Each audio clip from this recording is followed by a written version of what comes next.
Assalomu alaykum do'stlar. Biz Rossiyaning Samara shahrida turamiz. Bugungi чудесный kunimizni sizlar bilan bo'lishamiz. Qani ketdik. Ertalabda turib, issiq kiyim olib ko'chaga chiqdik. Gradusni ko'rsatyapti -20, lekin xuddi по ощущениям -30 deb beradi.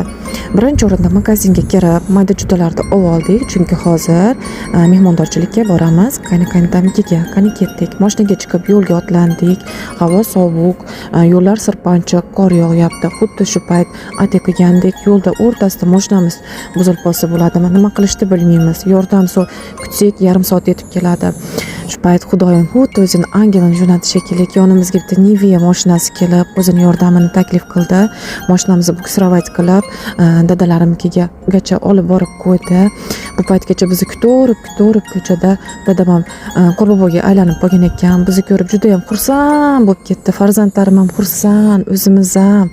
Ular shunaqa частный sektorda turadi, hovlilar juda ham katta.